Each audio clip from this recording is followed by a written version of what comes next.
Hello everyone, কেমন আছো তোমরা সবাই? আশা করছি ভালো আছো। আমিও খুব ভালো আছি।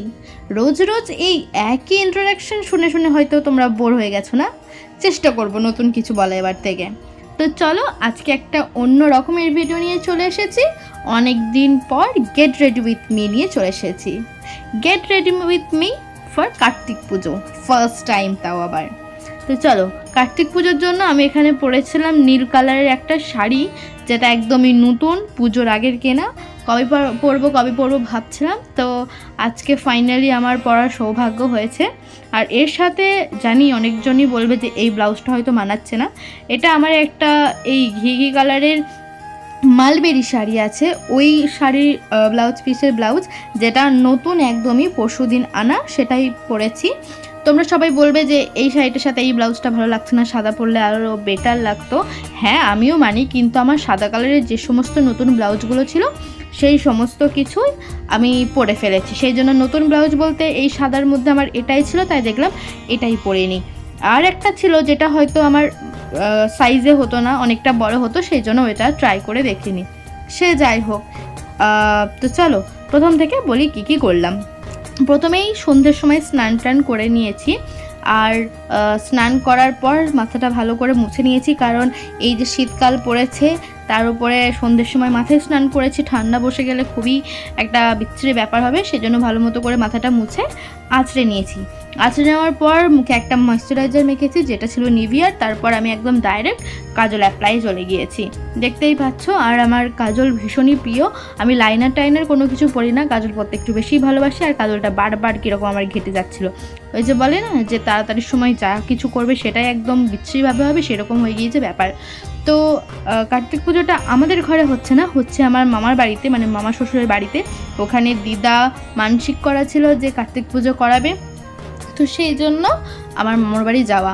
আমার কথা ছিল যে সকাল মানে একটু তাড়াতাড়ি গিয়ে ওখানে গিয়ে পুজো টুজো ঠিক করার, কিন্তু বাড়িতে সন্ধে টন্ধে জেলে যাওয়ার জন্য একটু দেরি হয়ে গেল। কিন্তু মোটামুটি সব কিছু ওখানে ঠিক করেছিলাম, যেটা তোমরা পরের দিনের ব্লগে দেখতে পারবে কী কী করেছি না করেছি। আর সেই ভিডিওটা পেতে গেলে অবশ্যই চ্যানেলটাকে সাবস্ক্রাইব করে রাখতে হবে। সে যাই হোক, তারপর এখানে আমি একটু সামান্য মাস্কারা নিয়ে নিয়েছিলাম।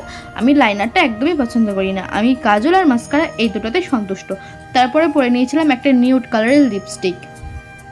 কার্তিক পুজো আমার এই বছর বাড়িতে করানোর খুবই ইচ্ছে ছিল, কিন্তু শাশুড়ি মা মানা করলো, সেই জন্য করাতে পারলাম না। কিন্তু বাবা কার্তিক আমার যখন পুজো নেবে তখন আমাকে আটকাইকে, সেই জন্য ঠিক টানে টানে আমি ওখানে চলে গেছিলাম।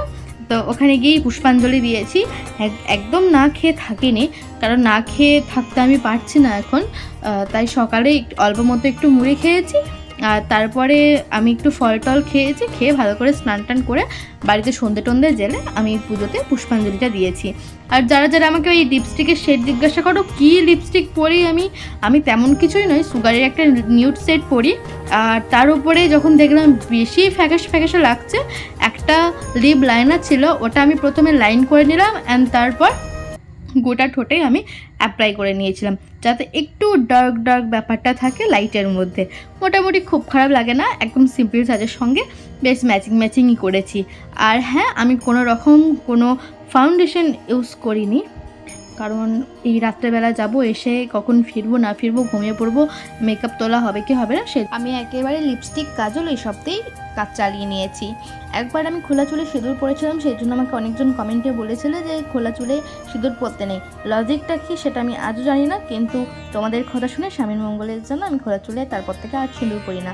এখানে আমি একদম বড় করে সিঁদুর পরে নিয়েছি। আগে ছোট করে পরতাম, কিন্তু এখন মুখে মোটা সিঁদুরটা মানাই করে একদম সিঁথি ভরে সিঁদুরটা পরি। তারপরেও আমার এখানে ওখানে সব জায়গায় সিঁদুরটা কীভাবে যে লেগে যায় আমি নিজেও বুঝতে পারি না।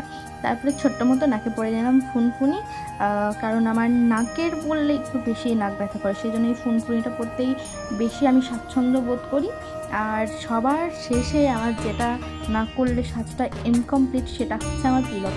তাই এখানে জল নিয়ে আমাদের যে গোপী চন্দন আছে সেটা হাতে করে ভালো মতো মানে ঘষে নিয়ে, আমি তিলকদানি ছাড়া তিলকটা পরতে পারি না, সেই জন্য এখানে তিলকদানিটাই খুঁজছিলাম।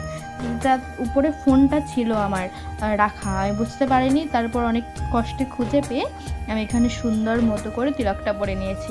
তোমরা আমাকে জানাও যে তিলক পরে বেশি ভালো লাগছে নাকি তিলক না পরে। অবশ্যই কিন্তু কমেন্টে জানাবে, এটা জানানো কিন্তু বাধ্যতামূলক। সে যাই হোক, তো এই হচ্ছে আমার আজকের ফাইনাল লুক।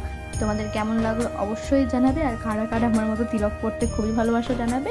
আর আমার গলায় যে মালাটা আছে, অনেকজন জিজ্ঞাসা করেছে কোথা থেকে নিয়েছি, সেটা নিয়েছিলাম আমি উদ্যানপুরের ওখানে গঙ্গা স্নান করতে গিয়ে ওখানকার একটা দোকান থেকে নিয়েছিলাম। আর মাঝখানে আমার রাধাকৃষ্ণের একটা রূপোর লকেট দেওয়া আছে। তো দেখো, তিলক পড়তে পড়তেও আমার গোটা মুখে চোখে সিঁদুর লেগে গিয়েছে।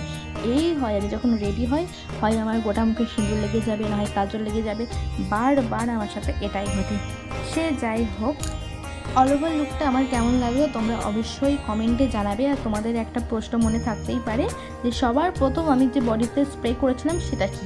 সেটা হচ্ছে অগ্রুর, যেটা আমরা ভগবানের গায়ে দিয়ে থাকি তাদের মালিশ করার জন্য, বা আমার গোপুসোনাকে স্নান করানোর সময়, বা তাদের গায়ে সুগন্ধি হিসেবে ব্যবহার করে থাকি। তো সেটাই আমি একটা স্প্রে বোতলে ভরে নিয়ে সেটা আমিও গায়ে ইউজ করি, কারণ আমরা যে পারফিউমগুলো ইউজ করি সেগুলোতে অ্যালকোহল দেওয়া থাকে।